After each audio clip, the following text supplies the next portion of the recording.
Halo semua, kami datang lagi dengan video terbaru yaitu tentang bimbingan kelompok. Kali ini materi bimbingan kelompoknya tentang kenakalan remaja nih. Ada yang kepo gak nih tentang ini? Yuk kita lanjut lihat, let's go! Tunggu sebentar nih. Sebelum masuk video, kita kenalin dulu nih dari anggotanya. Yuk kita simak. Di sini pertama ada Kak Nurul Asifa, di mana dia sebagai anggota kelompok, dan kedua ada Sinta Yunia sebagai editing dari video ini, dan ketiga ada Fadila Amelia sebagai anggota kelompok, dan keempat ada Alhani Dahlan sebagai anggota kelompok, dan ada lagi Trika Sanulfa sebagai anggota kelompok, dan selanjutnya ada Devi Silawati sebagai anggota kelompok, dan Nurtia Fitriani sebagai anggota kelompok. Dan ini nih yang jadi pemimpin kelompoknya atau pembina kelompoknya nih, yaitu ada Seviana. Yuk kita lihat videonya, let's go. Assalamualaikum warahmatullahi wabarakatuh. Bagaimana kabarnya dari hari ini? Alhamdulillah. Sebelumnya Ibu ucapkan terima kasih ya karena adik-adik semua sudah bersedia untuk hadir pada hari ini pada kegiatan bimbingan kelompok. Agar kegiatan dapat berjalan dengan lancar, alangkah baiknya kita berdoa terlebih dahulu ya. Kira-kira siapa yang berani memimpin doa? Saya memimpin. Boleh, silakan. Baik teman-teman, sebelum kita mengikuti kegiatan kelompok dan Ibu selesai ini, alangkah baiknya kita berdoa menurut agama dan kepercayaan masing-masing. Berdoa dimulai. Baik, terima kasih. Berdoa selesai. Sebelumnya ucapkan terima kasih kepada Mas Al sudah memimpin doa. Di sini kalian semua udah pada kenal? Belum. Oh udah kenal sama yang mana? Ada pepatah mengatakan karena nama kata sayang, maka dari itu kita harus kenalan agar kita jadi saling sayang. Dimulai dari itu dilanjut dengan sebelah kanan dia. Kita memulai rangkaian nama. Perkenalan, nama Ibu Seviana. Selanjutnya, baik, di sebelah kiri saya ada Ibu Sevi, saya sendiri dengan Devi. Selanjutnya di sebelah kiri saya ada Ibu Sevi, sebelah kirinya lagi ada Devi, dan saya sendiri. sebelah kiri saya ada Ibu Sevi, sebelahnya lagi ada Devi, sebelahnya lagi ada Devi, saya sendiri Novia. Baik, di sebelah kiri saya ada Bu Sevi, di sebelah kiri nanti ada Bu Devi, di sebelah kiri nanti ada Bu Tri, di sebelah kiri nanti ada Bu Nurdia, dan saya sendiri Alhani Dahlan. Baik, di sebelah kiri saya ada Ibu Sevi, di sebelah kanannya ada Kak Devi, di sebelah kanannya ada Kak Tri, di sebelah kanannya ada Kak Nadia, di sebelah kanannya ada Kak Al, dan saya sendiri Syifa. Baik, di sebelah saya ada Bu Sevi, di sebelahnya lagi ada Bu Devi, di sebelahnya lagi ada Kak Tri, di sebelahnya lagi ada Kak Tia, di sebelahnya lagi ada Pak Al, di sebelahnya lagi ada Kak Syifa, dan saya sendiri Fadila. Baik, terima kasih. Sebelum kita mulai kegiatan pada hari ini, Ibu lihat nih kalian kurang semangat. Gimana kalau kita SPM dulu? Boleh. Ini Ibu ada permainan nih. Jadinya yang satu kayak gini, ya. Yang satu lagi gini. Ya. Ada berarti ya udah jadi begini.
Jadi nanti kita akan membahas satu topik.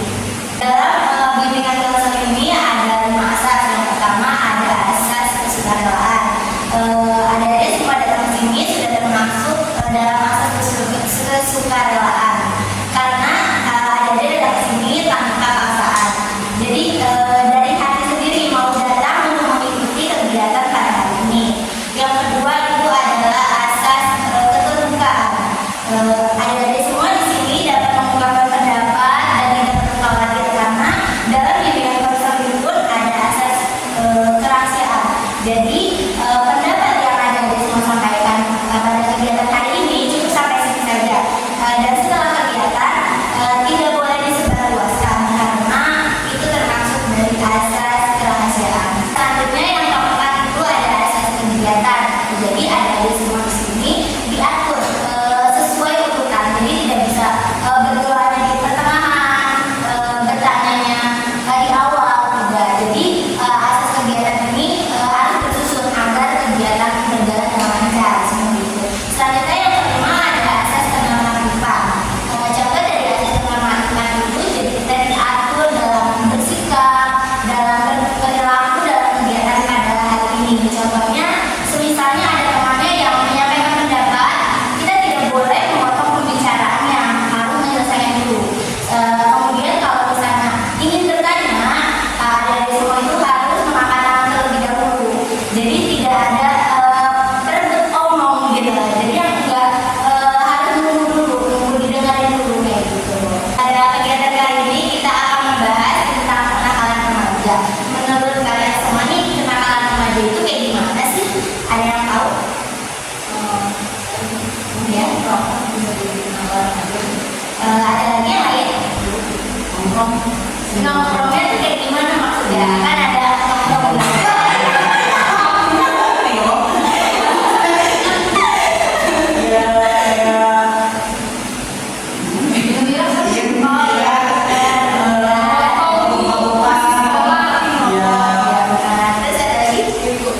Kebetulan kalau Maria suka pindah sekolah, Iya. Main game ya, main game itu sebenarnya boleh ya, tapi harus ada waktunya gitu. Saat kegiatan belajar kita nggak boleh main game, tapi di waktu luang itu boleh main game. Ada lagi? Seks bebas. Bisa. Jadi terjadi ya. Teman saya kan. Bagus sekali jawaban dari adik-adik semua. Contoh-contohnya udah pada tahu karena sekarang ini banyak banget ya anak-anak yang masih remaja sudah ada bandel gitu. Kira-kira nih kenapa sih remaja itu banyak yang nakal? Apa sebabnya dari sampai remaja zaman sekarang ini pada melakukan hal seperti itu? mungkin kurangnya perhatian orang tua sehingga si anak itu jadi nakal. Bisa juga melihat dari lingkungan keluarganya jadi juga nakal. Ya benar banget karena peran orang tua itu sangat berpengaruh pada anak. Karena di sekolah guru hanya mengajar beberapa jam saja, tapi setelah di luar sekolah itu semua tanggung jawab dari orang tua. Jadi memang orang tua harus mengawasi gitu. Anaknya jangan sembarangan diberi izin karena banyak sekali sekarang ini anak-anak yang pulang sekolah itu pada main dulu pulang. Sebagai orang tua seharusnya kita langsung mungkin bisa dengan siasat menjemputnya atau misalnya dengan video call mensuruh anak untuk pulang kayak gitu karena pergaulan remaja pada zaman sekarang ini benar-benar harus diwaspadai gitu. Ada lagi? kurang diajar piknik kali ini. Kurang diajak piknik maksudnya gimana nih? Ya mungkin karena anak itu merasa dalam diajak main sama keluarganya, akhirnya dia Cari mencari perhatian, akalan atau segala macam dan teman-temannya. cari kepuasan di luar. Bisa jadi gitu ya. Kayak misalnya mungkin tawuran kali ya, ada kesibukan gitu ya Pak. Ya. Kan di rumah dia bete, terus dia nongkrong keluar, dia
kita ambil contohnya dari kegiatan kenakalan remaja itu tawuran.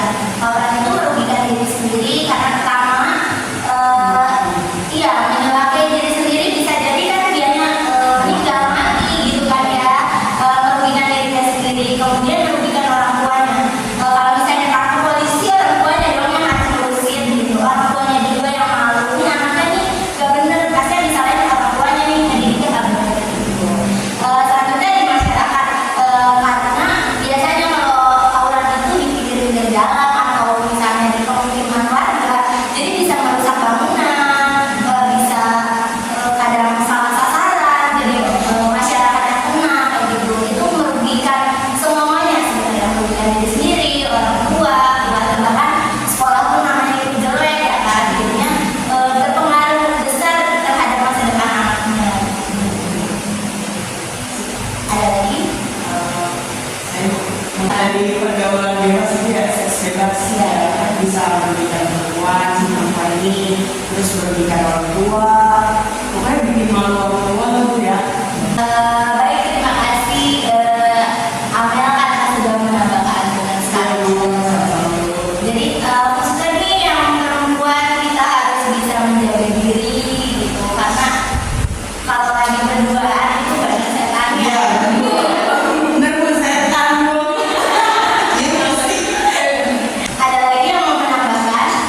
Ya silakan. Kalau misalnya terjadi di dalam sekolah itu apa sih yang dilakukan oleh guru-gurunya kalau misalnya ketahuan ya si murid-muridnya itu tawuran atau merokok di luar sekolah atau di jam sekolah gitu, misalnya ketahuan nih, apa yang dilakukan guru-gurunya gitu? Ada kasus yang seperti itu, maka biasanya warga sekolah itu berdiskusi terlebih dahulu, kemudian jika dirasa tidak menemukan solusinya, maka kita bisa mengalihkan kasus kepada pihak yang berwajib, karena itu bukan termasuk dari ranah sekolah juga, karena itu termasuk tindak kriminal, dapat merugikan diri sendiri, merugikan sekolah, nama baiknya, kemudian juga dapat merugikan warga. Jika warga ada yang menjadi korban dan tidak bisa diselesaikan secara keluarga, maka pihak sekolah menyerahkan kepada pihak yang berwajib. Karena itu bukan ranahnya sekolah lain, karena sudah tidak kriminal. Selanjutnya ada yang mau bertanya atau menambahkan? Mengenai yang tadi soal seks itu kan tadi dia menjelaskan mengatakan bahwasanya yang perlu dilakukan tersebut tidak melakukan di situ sudah disebutkan tadinya kalau misalnya kamu kegiatan di alat itu seperti apa ya, lalu kalau misalnya dampak dari hal tersebut misalnya melewati hadir di sekolah dari pihak sekolah itu harusnya seperti apa sih untuk mengatasi anak tersebut itu dalam arti wanita yang kemudian di sekolah. Kalau menurut Ibu Jiladi ya, wanita ini harus speak up, dia harus ngomong, tapi bisa dengan secara keluargaan antara kedua belah pihak. Kalau misalnya nggak ngomongin, mungkin bisa dengan kita meminta perlindungan kepada ada kasus seperti itu. Sebenarnya laki-laki juga sangat dirugikan gitu. Namun kenapa laki-laki itu tidak terlalu malu? Karena laki-laki itu tidak mengaku kan ya. Jika ada kejadian seperti itu, nggak ketahuan di badannya, nggak ketahuan dari laki-laki. Jadi sebagai wanita minta pertanggungjawabkan dengan diomongin secara keluargaan. Namun jika ternyata pihak keluarganya ini mengelak gitu, nggak mengakui anaknya berbuat seperti itu, biasanya kan dari orang tuanya nggak mau mengakui gitu, membela anaknya, maka dari keluarga si perempuan ini bisa meminta perlindungan anak dan remaja gitu. Kita bisa minta perlindungan di sana, mungkin nanti bisa diurus dan mau nggak mau jika sudah terbukti ada di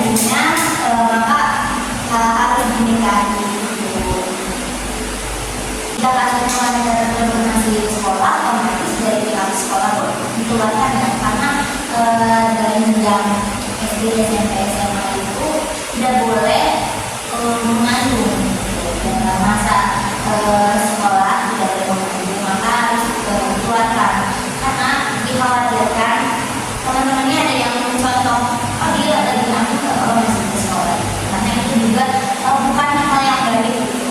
Seharusnya kan orang yang berpendidikan, orang yang mampu pendidikan itu mempunyai moral, jadi dia harus menjauhi hal-hal seperti itu. Jika terjadi hal seperti itu, maka konsekuensinya dia akan dikeluarkan. Jadi itu tidak hanya guru maupun dia anak kepala sekolah, maupun dia anak yang punya sekolah, itu harus dikeluarkan karena berpendidikan dari semua sekolah. Saya rasa seperti itu.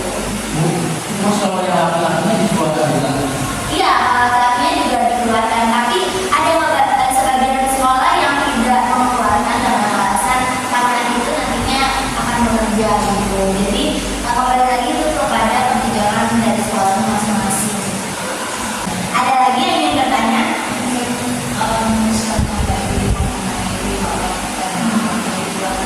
Nah, lalu sekiranya dari pihak sekolah apakah memang mengeluarkan saja anak tersebut atau memberi opsi di mana mungkin dia bisa ambil KPC berdasarkan atau bisa dari pihak sekolah atau gimana ya? Baik, mengenai kasus tersebut, biasanya sekolah kita ini khususnya ya ada kebijaksanaan dari kepala sekolah, jadi guru BK ini jika mengetahui atau wali sekolah mengetahui ada siswa yang sedang mengandung, itu akan dikeluarkan ya kalau di sekolah kita. Kemudian saya selalu guru BK itu nanti akan bersosialisasi ke rumahnya, ngobrol-ngobrol dengan keluarganya agar menemukan solusi, karena setiap individu itu berhak memiliki pengetahuan, setiap individu itu berhak untuk mendapatkan pendidikan karena itu termasuk dalam asasi setiap manusia gitu. Jadi kalau di sekolah kita ini kita akan memberikan opsi jika siswa tersebut mau melanjutkan pendidikan, maka kita menyediakan mengarahkan untuk memberikan APC. Namun kembali lagi kepada keluarganya, kalau keluarganya udah untuk melanjutkan jadi anaknya mau ngurusin anaknya aja deh gitu, maka sudah lepas tanggung jawab dari pihak sekolah seperti itu. Jadi kita tidak melepas dengan dilepas aja gitu. Jadi kita juga memperhatikan peserta didik kita seperti itu. Kira-kira nih dari adik-adik kan semua sudah paham ya sebab dari kenakalan remaja apa, dampaknya apa, kenakalan remaja contohnya kayak gimana, udah paham semua kan? Sekarang yang ingin tanyakan, kira-kira sanksi sosial apa sih yang akan didapat dari perbuatan tersebut? Mungkin harus hukum hidup. Kenakalan remaja kayak gimana yang kira-kira harus hukum hidup? Tadi yang sebelumnya sama apa? Juga kedua. Kira-kira apakah hanya menunjukkan atau ada kenakalan remajanya? Narkoba. Ada lagi? Mau menambahkan terkait penggaulan bebas tadi, sanksinya tentu banyak, baik dari pihak dari sanksi sosial seperti dibutuhkan masyarakat, harus untuk hidup, bisa jadi menjadi sumber penyakit. Sebagaimana kita ketahui, seks bebas merupakan awal dari penyakit HIV/AIDS gitu, yang mana penyakitnya belum bisa disembuhkan dan belum ada obatnya. Jadi nanti kalau misalkan banyak nih dari remaja-remaja melakukan pergaulan bebas, semakin besar kemungkinan terkenanya penyakit HIV/AIDS gitu. Yang selanjutnya masa depannya menjadi suram, yaitu kalau misalkan sudah terjadi penyakit, hamil di luar nikah, atau penggunaan narkoba. Kalau misalkan tidak diatasi dengan rehabilitasi dengan pihak-pihak yang memang benar seperti konselor maupun psikolog, tentunya remaja tersebut tidak memiliki masa depan yang cerah atau hidupnya stuck di situ saja. Benar sekali apa yang disampaikan oleh saudari Dewi. Ada lagi yang ingin menambahkan? Mungkin selalu diingat seumur hidup sih, kayak itu dikucilkan gitu sama kita, terus selalu diingat lah yang dialami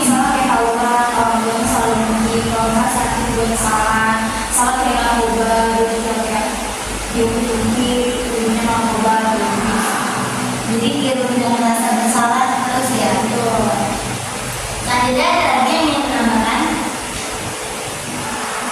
Baik, tidak ada yang ingin menambahkan lagi atau bertanya?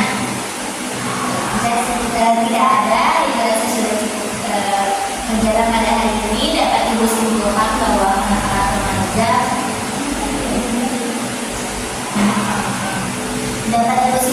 bahwa anak-anak remaja adalah perbuatan yang dilakukan oleh remaja yang melanggar norma agama, norma sosial, norma budaya, dan dari perilaku tersebut dapat merugikan baik dari untuk dirinya sendiri, untuk keluarganya, untuk masyarakat. Bahkan terdapat sebab dan akibat dari perbuatan tersebut. Sebab dari kenakalan remaja ini sangat banyak, terutama dari faktor orang tua, orang tuanya tidak mendidik anak tersebut dengan ilmu agama, tidak menanamkan keimanan dan ketakwaan kepada anak, sehingga anak tidak dibentengi oleh iman dan takwa. Jadi perbuatan yang dilakukan itu melanggar perbuatan agama, kemudian kurangnya kasih sayang perhatian dari orang tua, sehingga anak tersebut mencari perhatian keluar, mencari perhatian yang salah karena tidak dibimbing, tidak diarahkan gitu. Selanjutnya